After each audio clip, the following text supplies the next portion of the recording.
नमस्कार नमस्कार नमस्कार मित्रांनो, खूप खूप खूप स्वागत आहे तुमचं आपल्या यूट्यूब चॅनलमध्ये निफ्टी बँक निफ्टीच्या डेली ॲनालिसिस व्हिडिओमध्ये. कसं होतं तुमचा आजचा म्हणजेच या आठवड्याचा शेवटचा ट्रेडिंगचा सेशन, शुक्रवारचा ट्रेडिंगचा सेशन सर्वात अगोदर कमेंट करून सांगायचं आहे.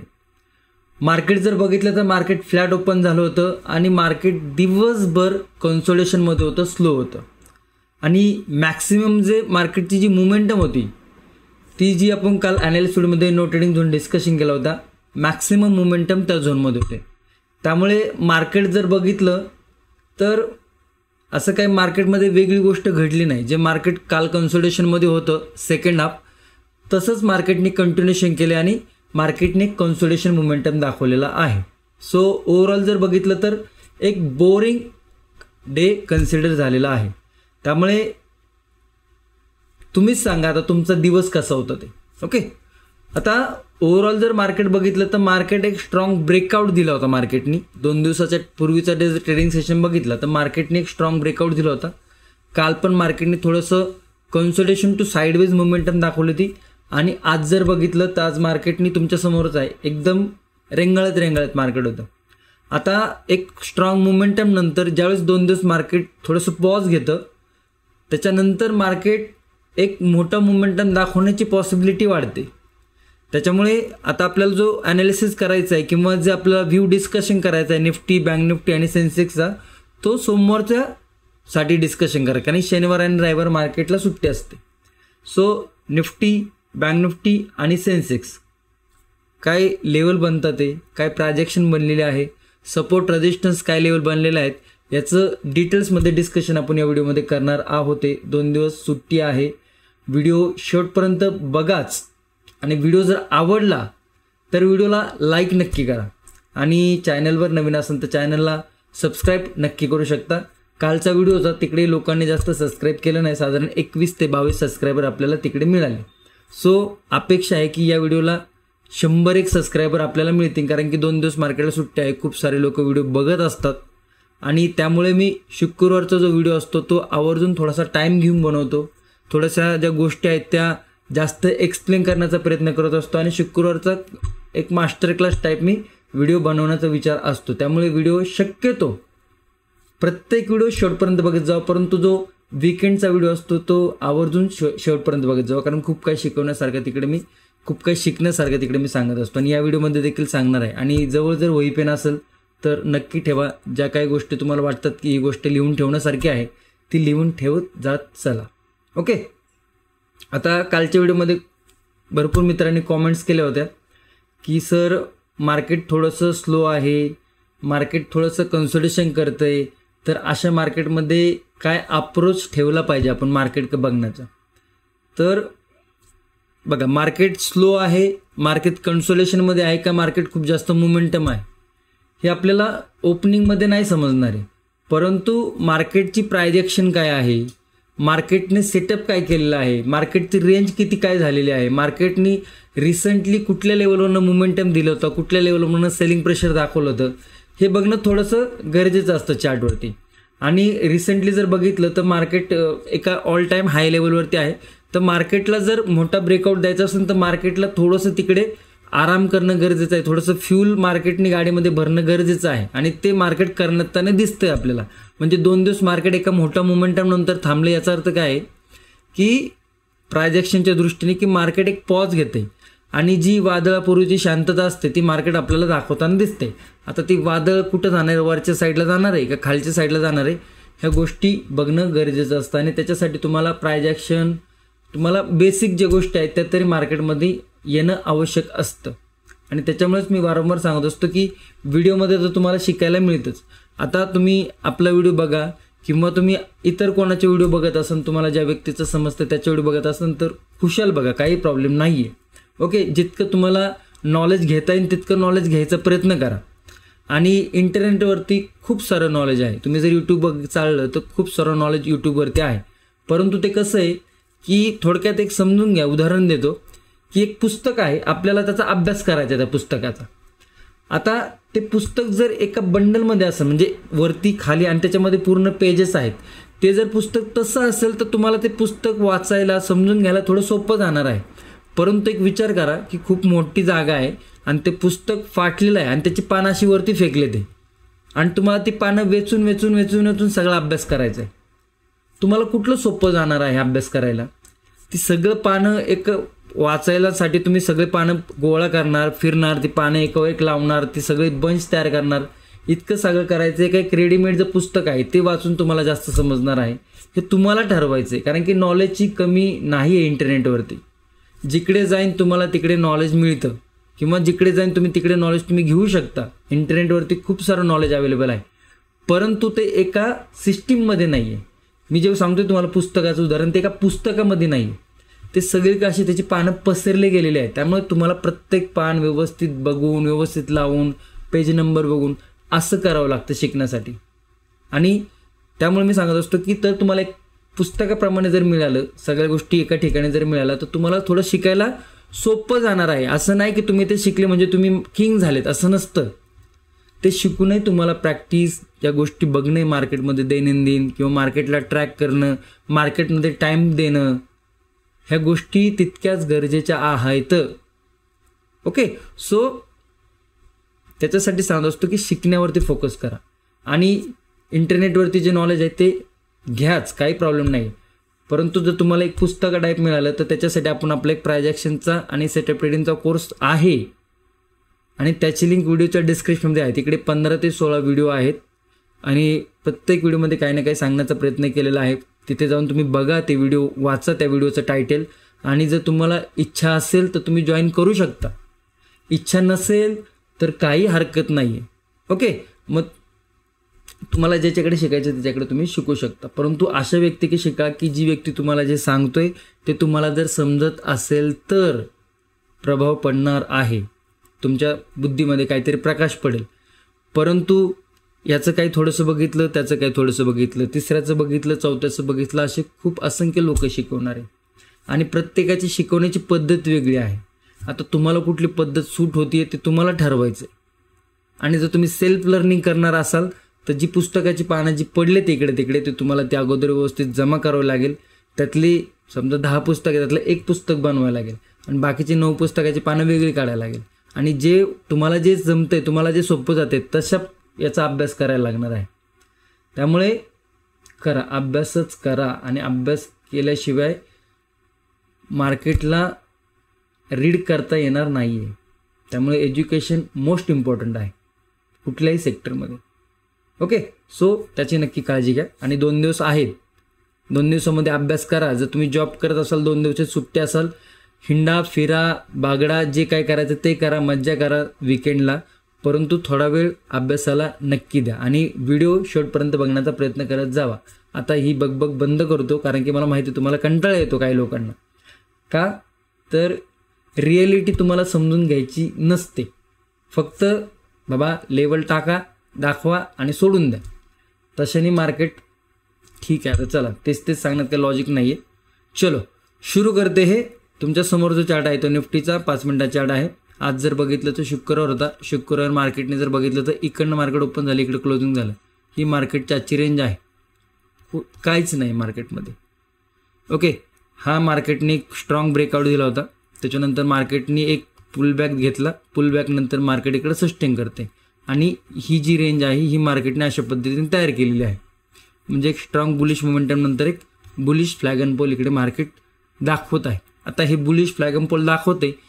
बाकी सगळे लेवल मी आता लेवल बघा. आता व्हिडिओ थोडासा व्यवस्थित डिटेल्समध्ये करायचा नाही तर या लेवल आपण असंच ठेवलं असतं, त्यालाच ॲडजस्ट केलं असतं. परंतु नाही, सगळ्या लेवल आपण रिमूव्ह करणार आहे. थोडंसं 1 तासाचा टाईम फ्रेमवरती आपण जाऊया आणि वेळ घेऊन थोडा ॲनालिसिस करूया. ही मोमेंटम इथनं सुरू झाली होती. वरती गेला, पुलबॅक घेतला, खाली आला, वरती गेला, पुलबॅक घेतला, खाली आला, वरती गेला, पुलबॅक घेतला, खाली आला, वरती गेला, पुलबॅक घेतला. याच लेवलवरती स्ट्रॉंग सपोर्ट बिल्डअप झाला आणि त्याच्यानंतर एक ब्रेकआउट दिला. आणि इकडे बघितलं तर ही जी रेजिस्टन्स लेवल आहे त्या रेजिस्टन्सवरती एक फेक ब्रेकआउट झाला, खाली आला, परंतु ते इकडेच होल्ड करतोय. म्हणजे बेसिकली जर ओव्हरऑल प्रायजेक्शन जर बघितली तर मार्केटने इकडे एक ट्रेंड लाईन सुरू होती, ती ट्रेंड लाईन ब्रेक केली आणि ट्रेंड लाईनची जी नेगेटिव्ह मोमेंटम अशी यायला पाहिजे होती ती मार्केटने वरती नेली. म्हणजे कुठे ना कुठे मार्केटने हा जो सपोर्ट होता हा सपोर्ट ब्रेक केला, खाली आला, परंतु त्याचा फॉलोअप नाही मिळाला डाऊन साईडला आणि मार्केटने सडन एक बुलिश मोमेंटम दाखवली, म्हणजे ही प्रायजेक्शन कुठे ना कुठे कन्फ्यूज करणार होती. जर मार्केट इकडे खाली येते तर मार्केटनी एक डाऊन साईड मोमेंटम एक छोटा पुल बॅक घेऊन हा स्विंग न ब्रेक करता याचं प्रायजेक्शन बघितलं तर खाली येऊन समजा या सपोर्टपर्यंत येऊन मग मार्केट वरती जर गेलं असतं आपण कन्सिडर केला असता हा स्ट्रॉंग सपोर्ट. परंतु मार्केटने काय केलं, इकडे बुलिश मोमेंटममध्ये एक ब्रेकडाऊन दाखवला आणि त्याच्यानंतर परत बुलिश झाला. आता ही जी लेवल होती, ही जी रेजिस्टन्स होता स्ट्रॉंग, तो आता इकडे सपोर्टचं काम करतोय. ओके, आत्ता तुम्हाला समजत नसेल तरी बघा, थोडंसं आपण हळूहळू गोष्टी तुम्हाला समजून येतील जे नवीन असतील ते लोकांसाठी स्पेशली. आत्ता जर 1 तासाच्या टाइम फ्रेमवरती काय बघायला मिळते की एक ब्रेकआउट, इकडे ब्रेकआउट, एक पुलबॅक नंतर एक स्ट्रॉंग ब्रेकआउट आला आणि त्या ब्रेकआउट नंतर मार्केटने इकडे हा सपोर्ट केला आणि इकडे मार्केट सस्टेन होते या लेवलवरती. आता जोपर्यंत हा या स्विंगच्या वरती मार्केट आहे, ही जी कॅन्डल आहे किंवा हा जो इकडे स्विंग तयार केलेला आहे बघा, हा मॉर्निंग स्टार प्रायजेक्शन पॅटर्न आहे हा. ओके, इकडे जर कन्सल्टेशन करते म्हणजे हा सपोर्ट जोपर्यंत मार्केट ब्रेक करत नाही तोपर्यंत आपण इकडे प्रायजेक्शनच्या याच्यावरती कन्सिडर करू शकत नाही की मार्केटमध्ये सेलिंग येईल कुठपर्यंत, जोपर्यंत हे स्विंग इंटॅक्ट आहेत. इंटॅक्ट म्हणजे काय, हे स्विंग जोपर्यंत सपोर्ट घेत आहेत तोपर्यंत. आणि इकडे या पद्धतीने एक स्विंग पण तयार झालेले आहे. ओके, थोडंसं सांगायचं झालं तर मोठा करूया चार्ट. एक ब्रेकआउट, हा एक स्विंग. आता बघा, हा रिसेंटली स्विंग होता, एक ब्रेकआउट नंतर पुलबॅक आला आणि याने नवीन हाय लावायला जायला पाहिजे होतं जर याला हायर हाय पॅटर्न क्रिएट करायचा होता तर, परंतु तो गेलाय का नाही, इकडे थोडासा सुद्धा रिंगाळलाय. त्यामुळे हा एक स्विंग इकडे तयार झालेले आहे, 2 स्विंग, आणि इकडे एक हा स्विंग तयार झाला, इकडे एक हा स्विंग. म्हणजे ही प्रायजेक्शन ना आपल्याला बुलिश दाखवतीये ना बेरिश दाखवते. त्याच्यामुळे इकडे या प्रायजेक्शनमध्ये काय आपल्याला कन्फ्युजन क्रिएट झालेलं आहे, थोडंसं मार्केटने कन्फ्युजन दाखवलं आहे. मला सांगायचं तात्पर्य काय समजून घ्या इकडे की बघा, इकडे मार्केटवरती गेलो होतं अशा पद्धतीने गेलं, इकडे मार्केटवरती मार्केटने काय केलं, खाली आला मार्केट, इकडे पुलबॅक घेतलं मार्केट, इकडे पुलबॅक घेतला आणि हा मोमेंटम मार्केटने डाऊन साईडला कंटिन्युएशन केला. म्हणजे एक पॅटर्न क्रिएट करून मार्केटने लोअर लो पॅटर्न क्रिएट करून खाली नवीन लो दाखवला, परंतु इकडे तसा लो दाखवलेला नाही. जर ही लेवल ब्रेक झाली तर बघा, त्याच्यानंतर जेव्हा ही लेवल ब्रेक झाली होती एक शार्प डाऊन साईड मोमेंटम आला होता. आता जोपर्यंत ही लेवल ब्रेक होत नाही तोपर्यंत अशा पद्धतीचा मोमेंटम इकडे थोडंसं बघणं कठीण आहे. आणि जर ही लेवल ब्रेक होतीये तर अशा पद्धतीने परत आपल्याला इकडनं नेगेटिव्ह मोमेंटम बघायला मिळू शकतो. त्यामुळे या झोनवरती आपलं लक्ष पाहिजे. आणि आत्ता जर बघितलं तर ही काहीशी कन्फ्युजन प्रायजेक्शन मार्केटने इकडे क्रिएट केलेली आहे. ओके, थोडंसं तेच तुम्हाला 1 तासाच्या टाइम फ्रेमवरती थोडंसं असं जर तुम्हाला सांगितलं की तुम्हाला थोडंसं ते काही गोष्टी समजायला सोपे जातात. फक्त ह्या 2 गोष्टी समजतील असं नाही, याच्यावरती खूप काही कन्सेप्ट तुम्हाला समजण्यासारख्या आहेत आणि त्याच्यावरती तुम्हाला अभ्यास करणं गरजेचं आहे. ओके, तर जाऊया 5 मिनिटाच्या टाइम फ्रेमवरती. एकदा 1 तासाच्या टाइम फ्रेमवरती जर बघितलं तर काय बघायला मिळतं बघूया. ऑल टाइम हायला आहे. इकडे जर तुम्ही बघितलं, आपण जर ही लेवल मार्क केली बघा, ही लेवल होती जी निफ्टीची लास्ट टाइमची ऑल टाइम हायची लेवल होती आणि त्याच लेवलवरती निफ्टी काय झालं, परत ऑल टाइम हायला गेलेला आहे. आणि या लेवलवरनं ज्या पद्धतीने मार्केटने डाऊन ट्रेंड दाखवला होता ते आता या लेवलवर आला. म्हणजे कुठे ना कुठे कालचा एक दिवस मार्केटने कन्सोलिडेशन केलं, आजचा एक दिवस मार्केटने कन्सोलिडेशन केले. म्हणजे या लेवलवरती मार्केट जे आले ऑल टाइम हायच्या त्या लेवलवरती मार्केट थोडंसं पॉज घेताना दिसते. ओके, आता मार्केटला डिसाईड करायचं की बाबा ही लेवल ब्रेक करून आपल्याला निघायचं वरती का या पद्धतीने परत आपल्याला सेलरच्या हातामध्ये जायचं, हे मार्केटला डिसाईड करायचं. त्यामुळे मार्केटला डिसाईड करण्यासाठी मार्केट काय करते, इकडे वेळ घेते. आणि ज्या पद्धतीने ही बुलिश कॅन्डल झाली आणि इकडे ज्या पद्धतीने दोन पॉज कॅन्डल झालेले आहेत. ओके, जेव्हा मार्केट एक बुलिश कॅन्डल घेऊन पॉज कॅन्डल तयार करतं त्याच्यामध्ये पॉसिबिलिटी वरच्या साईडची ब्रेकआउट देण्याची वाढते. ओके, रिसेंटली आहे की इकडे कुठे तुम्हाला उदाहरण द्यायला, 1 मिनिट फक्त. कारण की मार्केटला जेव्हा नेगेटिव्ह जायचं असतं तेव्हा मार्केट पटपट निगेटिव्ह जातं. म्हणजे इकडे बघा मार्केटवर गेले, इकडे एक दिवस पॉज घेतला, दुसऱ्या दिवशी मार्केटने डाऊन ट्रेंड सुरू केला. ओके, लास्ट टाइम जर इकडे बघितलं तर मार्केटने एक मोमेंटम दाखवला, इकडे पॉज घेतला आणि दुसऱ्या दिवशी मार्केटने निगेटिव्ह सुरुवात झाली. आणि आजच्या जर ह्या 2 कॅन्डल बघितल्या तर मार्केटने काय केलं, इकडे 2 दिवस एक दोन्ही पण बघितलं तर डोजी कॅन्डल आहे, डोजी अशा कॅन्डल. ओके, तर तुम्हाला बेसिक कॅन्डलचं नॉलेज असेल तुम्हाला समजून येईल की मार्केट तिकडे कन्फ्युजन मोडमध्ये आहे ना, मार्केटला वर जाता येते ना मार्केटला खाली येतात येते. अजून थोडंसं आपण जायचा प्रयत्न करूया डाऊन साईडला, मागच्या तर काय लेवल बघतो. ठीक आहे, चला ठीक आहे, हरकत नाही. म्हणजे काय बघायला मिळते की एक स्ट्रॉंग बुलिश कॅन्डल नंतर मार्केट पॉज घेते आणि आणखी पॉज घेऊन कॅन्डल जर इकडे हाय लेवलचा हाय ब्रेक होत असेल तर मार्केट इकडनं नवीन ऑल टाईम हाय लेवलला जाऊ शकतं. ओके, मग येत्या काळामध्ये जर आपल्याला जानेवारी फेब्रुवारीपर्यंत जर मार्केटनी नवीन 30,000चा हाय लावला तरी मोठं सरप्राईज वाटायला नको, पण कधी ही लेवल इंटॅक्ट राहील पाहिजे, म्हणजे ह्या लेवलच्या खाली यायला नाही पाहिजे निफ्टीने. त्याच्यानंतर आपल्याला एक बुलिश मोमेंटम बघायला मिळू शकतो. ओके, आता आपण डे ट्रेडर मग इतका लांबचा विचार करणं काही गरजेचं नाही, परंतु जर आत्ताच बघितलं तर मार्केट एका स्ट्रॉंग रेजिस्टन्स लेवलवरती आहे, जिकडनं ऑल टाईम हायवरनं मार्केटने डाऊन ट्रेंड दाखवला. आणि हा डाऊन ट्रेंड काही थोडा नाही आहे, इकडनं या लेवलपर्यंत होता, म्हणजे साधारण 17% बघा इकडे 4,500 पॉईंटचा डाऊन ट्रेंड, साधारण 17% निफ्टी इकडनं डाऊन साईडला आली होती. समजतंय?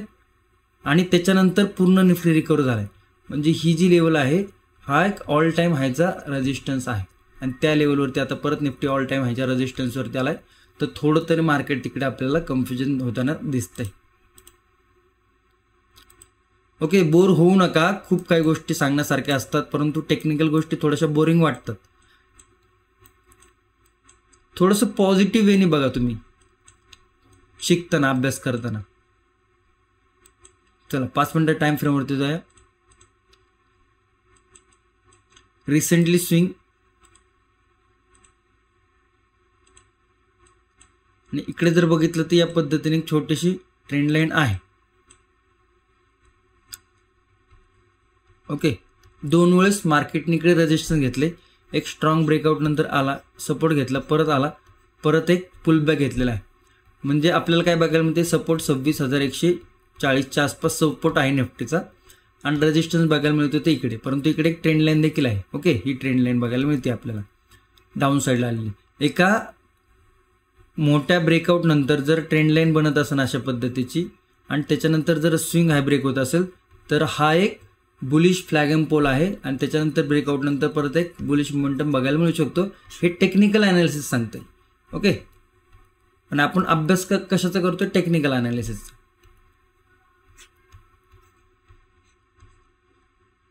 एक छोटासा पुलबॅक, त्याच्यानंतर थोडं कन्सोलेशन होऊन जर ब्रेकआउट मिळतोय तर एक ब्रेकआउट आपल्याला बघायला मिळू शकतो.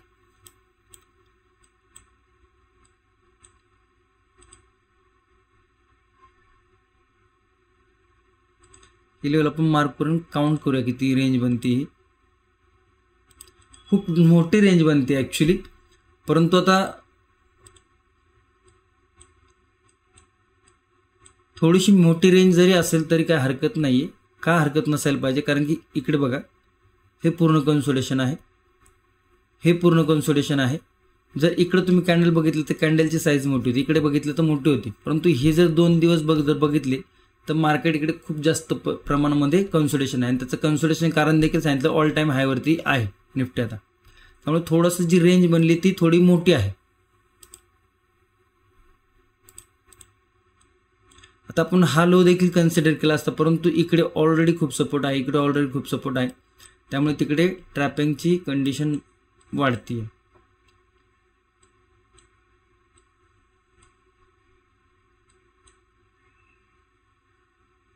चला बुलिश साईडला जर बघितलं तर जर पुलबॅक घेऊन जर रेजिस्टन्स ब्रेक होतोय तर 26,340,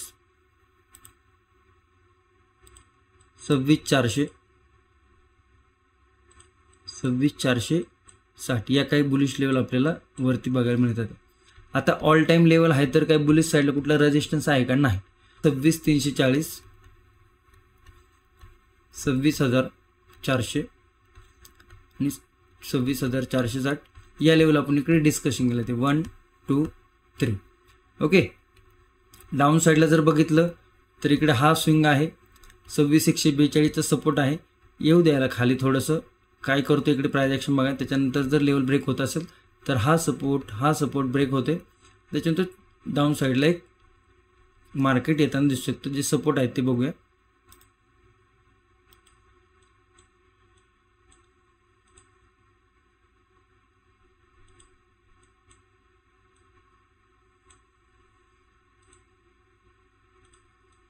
हे 3 सपोर्ट आहे. आता नो ट्रेडिंग झोन मोठाच आहे, परंतु त्याच्या कम्पेअरला जर बघितलं तर लेवल खूप छोटे छोटे आहे. ओके, येऊ द्या खाली व्यवस्थित, सावकाश करू द्या एक पुल बॅक, टप्पा खाऊन करू द्या लेवल ब्रेक. आणि त्याच्यानंतर हे सपोर्ट आहे 26,100, 26,064, 26,022. हे 3 सपोर्ट आपल्याला बघायला मिळत आहे. ओके, बुलिश साईडला आत्ताच आपण डिस्कशन केलं 26,276 आणि 26,140. हा एक नो ट्रेडिंग झोन आपल्याकडे बघायला मिळते, मोठा आहे. करू दे सोमवार कन्सोलिडेशन. एक्सपायरीच्या दिवशी बघूया कुठे मार्केट काय प्राइस ॲक्शन बनवते, त्याच्यानंतर काय ब्रेकआउट देते का ते आपण एक्सपायरीला बघूया ॲनालिसिसमध्ये. आत्ता जर बघितलं तर रेंज थोडीशी मोठी आहे. Okay, gap up pull back घेऊ द्या. पुल बॅक नंतर सपोर्ट करून जर रेजिस्टन्स ब्रेक होत असेल तर या लेवल आपण डिस्कशन केलेलं आहे. गॅप डाऊन जर झाला तर थोडासा स्लो राहील आणि त्याच्यानंतर जर सपोर्ट ब्रेक होतं तर या लेवल आपण डिस्कशन केलेलं आहे. ओके, आय होप निफ्टीच्या लेवल तुम्हाला व्यवस्थित समजलं असेल. बँक निफ्टीचा विचार करूया. बँक निफ्टी तर बघा काय केले बँक निफ्टीने. इकडे ओपन झाला, नो ट्रेडिंग झोनमध्येच कन्सोलिडेशन करत बसलं. तर इकडे जर बघितलं तर या पद्धतीने एक इकडे सपोर्ट तयार केलेला आहे. तर त्या पद्धतीने आपण इकडे लेवल थोडासा चेंजेस करूया.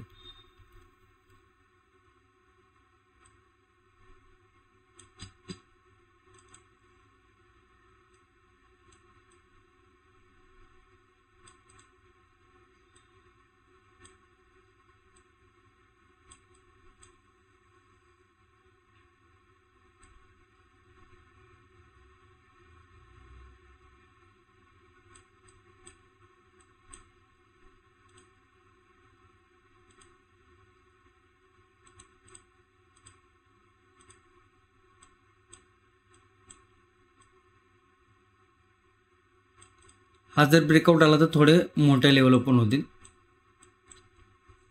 तर इकडे आता आपणच डिस्कशन केलं होतं की इकडे एक ट्रेंड लाईन आहे. अशा पद्धतीने दिसते का तुम्हाला trend line? Multiple time support घेतला इकडे इकडे इकडे इकडे इकडे इकडे ट्रेंड लाईन दिसते. अशा पद्धतीनेची काहीशी प्राइस ॲक्शन देखील झालेलं आहे. त्यामुळे 59,600 हा एक सपोर्ट आहे. ओके, त्यामुळे म्हणजे काय आहे की जर इकडे बघितलं तर मल्टिपल टाइम सपोर्ट आहे. आणि जर या सपोर्टवरती छोटासा पुलबॅक घेऊन जर लेवल ब्रेक होत असेल तर आपल्याला ट्रेंड लाईन ब्रेकडाऊन मिळते, सपोर्ट ब्रेकडाऊन मिळते. मग डाऊन साईडला थोडंसं बँक निफ्टी येताना दिसू शकतो. हे जे सपोर्ट आहेत हे आपल्याला येताना दिसू शकतात. 59,393, 59,184 आणि 59,027 हे 3 सपोर्ट आपल्याला डाऊन साईडला बघायला मिळू शकतात. आता ब्रेकआउट नंतर कन्सोलिडेशन म्हणजे ब्रेकआउट वरच्या साईडला जेव्हा ब्रेकआउट आले खाली आलाय, मोठा ब्रेकआउट नाही दिलेला. आणि थोडंसं इकडे मल्टिपल टाइम रेजिस्टन्स घेतले, मल्टिपल टाइम स्विंग तयार केले ते. आता जर नेक्स्ट ब्रेकआउट जर या लेवलच्या वरती आला तर थोडंसं आपल्याला इकडे बॉक्स पॅटर्नचा ब्रेकआउट देखील बघायला मिळू शकतो. आणि या लेवल ज्या आपण आत्ता मार्क केलेल्या आहेत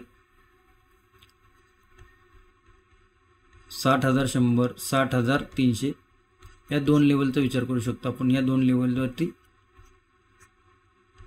रेजिस्टन्स घेऊ शकतो बँक निफ्टी. आता बँक निफ्टी ऑल टाइम हायला आहे, त्यामुळे इकडे कुठलाही टेक्निकल रेजिस्टन्स नाही, परंतु राऊंड लेवल आपण इकडे मार्क केलेला आहे. ज्या पद्धतीने रेंज असते बँक निफ्टीची, इकडे निफ्टी बोललो मी, बँक निफ्टीचा चार्ट आहे, त्या पद्धतीने आपल्याला तिकडे मोमेंटम बघायला मिळू शकतो. छोटा मोठा जर गॅप अप झाला तर थोडं पुल बॅक घेऊन जर इंट्राडे हाय ब्रेक होत असेल तर परत तो बुलिश कंटिन्युएशन देण्याचे ट्राय करू शकतो. गॅप अप ओपन होऊन जर हायच ब्रेक केला नाही गॅप अप ओपन झाला, पुल बॅक घेतला, हाय ब्रेक केला आणि तिकडनंच कन्सोलिडेशन करत राहिला आणि त्याच्यानंतर जर ट्रेंड लाईन ब्रेक झाली तर ट्रेंड लाईन नंतर आपण एक सेलिंगचा विचार करू शकतो. मग तिकडे तुम्ही थोडंसं या नो ट्रेंड झोनला इग्नोर केलं तरी हरकत नाही. परंतु त्याच्यासाठी तुम्हाला प्राइस ॲक्शनचं नॉलेज असणं गरजेचं आहे. त्याच्यासाठी तुम्हाला तुमचं पोझिशन सायझिंगचं नॉलेज असणं गरजेचं आहे. त्याच्यासाठी तुम्हाला रिस्क मॅनेजमेंटचं नॉलेज असणं गरजेचं आहे. आणि हे सगळे नॉलेज आपण प्राइस ॲक्शन आणि सेटअप ट्रेडिंगच्या व्हिडिओ फॉर्मॅटमध्ये शिकवलेले आहेत. तर तुम्हाला ते अभ्यासासाठी होऊ शकतं. जर तुम्ही इंटरेस्टेड असाल प्राइस ॲक्शन आणि सेटअप ट्रेडिंगच्या कोर्ससाठी, त्याची लिंक व्हिडिओच्या डिस्क्रिप्शन दिलेली आहे. ओके, मल्टिपल टाईम वेळा तुम्ही व्हिडिओ बघू शकता, 1 वर्षाच्या ड्युरेशनमध्ये किती वेळा. Okay, I hope bank Nifty देखील लेवल तुम्हाला समजले असतील. निफ्टी, बँक निफ्टी तुम्ही तुमच्या चार्टवरती लेवल नोट करून ठेवू शकता. सेन्सेक्सकडे जाऊया. सेन्सेक्स जर बघितला तर सेन्सेक्सने इकडे हा हाय लावला होता, खाली आला, नवीन हाय लावता आला नाही, त्याच रेंजमध्ये कन्सोलिडेशन घेतो. म्हणजे ही एक सपोर्ट आणि हा एक रेजिस्टन्स, त्याच्यामध्ये कन्सोलिडेशन घेतो. बेसिकली जर बघितलं तर आज डोजी कॅन्डल क्रिएट झाली आहे आणि डोजीमध्ये जर बघितलं तर एक डेली टाईम फ्रेमवरती जर बघितलं तुम्ही तर एक इनसाइड कॅन्डल देखील इकडे तयार झालेली असणार आहे. बघा, म्हणजे ही आधीची डोजी कॅन्डल ही आणि त्याच्यामध्ये परत एक इनसाइड कॅन्डल, म्हणजे ही पण कॅन्डल थोडीशी साईडवेजच होती. ही पण कॅन्डल डोजीच आहे, फक्त त्याची जी कॅन्डलची साईज आहे ती थोडी मोठी आहे. बाकी दोन्ही कॅन्डलचा जर अभ्यास केला तुम्ही तर दोन्ही कॅन्डल नॉन डिसिजनल आहेत. ओके, म्हणजे त्याच्यावरती आपण कुठली डिसिजन घेऊ शकत नाही. परंतु जर बघितलं तर इकडे एक इनसाइड कॅन्डल तयार झालेली आहे.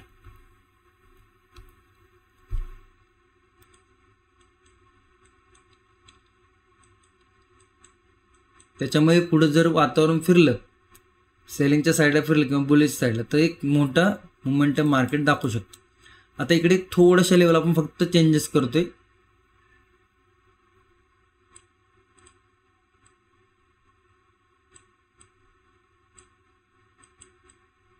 कारण की मार्केट लेवल टू लेवलच होतं, बिकॉज मार्केटमध्ये मोमेंटमच नव्हतं.